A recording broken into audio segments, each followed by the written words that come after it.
If you're a PC gamer in 2024, there is no way you haven't installed Steam on your PC. But nowadays, Steam is much more than a typical game launcher. It packs with some amazing features and some hidden tips and tricks you absolutely need to know about as a PC gamer. So today we are diving into some hidden Steam features, tips and tricks that will level up your Steam experience. So whether you are a casual gamer or a hardcore achievement hunter, stick around because I'm sure you will learn at least a couple of new tips and tricks that you never knew before. So without wasting any more time, guys, let's get right into it.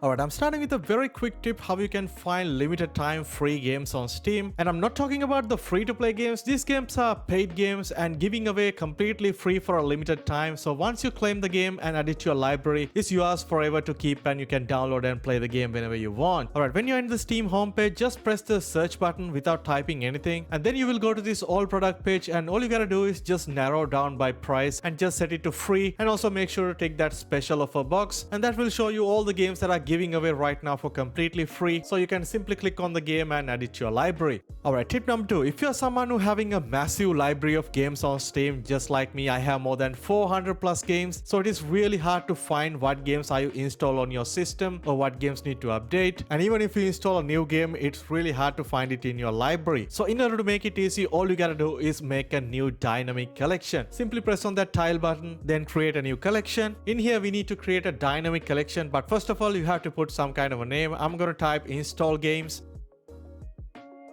Now go ahead and click on that install locally button, then it will automatically make a new collection and shows you only the game that is installed on your system right now. And every time you install a new game, it will automatically show up here. And you can basically make a dynamic collection for any other category that you want. For example, like free to play games, VR games, single player games, or anything you want. So it's very helpful. Alright, tip number 3, when you open up Steam for the first time, you always gonna get that annoying square banner shows you all the latest deals and games. I find this very annoying because you have to go in a separate way to close it out, but luckily there is a permanent way to get rid of that. Simply have to go to Steam and then settings and then go to the interface section, scroll down and you will find this section called notify me about additional or changes to my games, new releases and upcoming releases, and simply go ahead and untick that box and you will no longer gonna get that annoying banner. Alright, let's say if you have an issue with a game that you install on your PC, maybe the game is not starting or crashing, or it gives you some kind of an error. There is an easy way to fix it through Steam. You simply have to right click on your game and then go to properties. Then you will find this section called install files, and down here at the bottom you will find an option to verify your game files. Simply click on that and it will take few minutes depending on the game size, and Steam will automatically scan through your game files, and if you are missing any game files or updates, it will automatically download and install it for you, which can be very handy. Couple of years ago, moving your games between different hard drives is a super annoying thing to do with Steam, but with all the new updates and everything, it's very much easy to do nowadays. You simply have to click on Steam and then settings, and in here you will go to the storage section. Here we'll show you all the hard drives and SSD that you install on your system, and each one can be used as separate Steam libraries, and you can easily move game files between them, and also it's very easy to add a new hard drive if you have one. But the cool part is you can actually install all of your games directly into an external hard drive, which is something I personally do. For an example, let's say if you install all of your single player games on external hard drive, you simply have to connect it and play the game directly through Steam. You don't have to transfer file back and forth.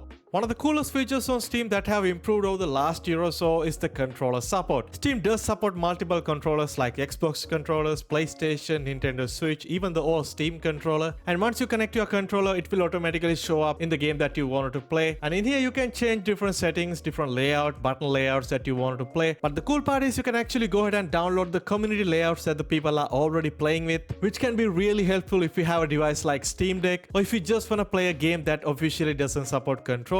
This is going to be super helpful. Alright, our next tip is going to be very helpful if you have a Windows based handheld device, or if you're just using your PC as a console. When you turn on your device, you can actually make it automatically launch into Steam Big Picture mode. Very helpful if you have a handheld device, because you don't have to mess around with Windows. To enable that, simply go to Steam, then settings, and down here you will find the interface section. In here you can enable run Steam when my computer starts, and also start Steam in Big Picture mode. Then simply restart your system, you will automatically launch it to Steam Big Picture mode. How many of you guys actually know there is a built-in game recorder inside Steam? That means we don't really have to use any other third-party software. We can directly record all of our gameplay just by using the Steam. And this feature was very recently added to the Steam and is a very helpful one too. If you go to the Steam, then settings, and down here you will find a separate section called game recording. In here you can set it to record in background. This is a very helpful feature because it will automatically record all of your gameplay while you are in the game, which means you won't be missing out on any highlights or any fun things that happen throughout the game. Everything will record automatically and put it to a timeline, and you can always go back and check, and if there's any highlight you can simply clip it or either export it as a video file, or you can just share it with your friends. In here you can also make tons of adjustments. You can set different keybinds, set the length of your video and the quality, and not only video clips, you can always take high quality screenshot directly through Steam, and this is hands down one of the best features that they recently added to the Steam, and something you should absolutely use as a PC gamer. Alright, our last tip is a pretty basic one, something that you might already know, and that is an in-game FPS counter. Yes, you can directly enable FPS counter for pretty much any game that you play through Steam, and all you gotta do is go to Steam, then settings, and down here in the in-game section you will find that in-game FPS count option. Simply enable it and set it to whatever position that you like, and also down here you can enable the high contrast color option if you want that. And now every time you're playing a game through Steam, you will have that little FPS counter right on top, which can be super handy. Well, that's pretty much all the tips that I got for this video, guys. I hope this video helpful to you and you learned at least a couple of new tricks that you didn't know about Steam. And if you did, don't forget to go ahead and like the video, subscribe, and stay tuned to the channel. I'll catch you guys soon in the next one. Stay safe.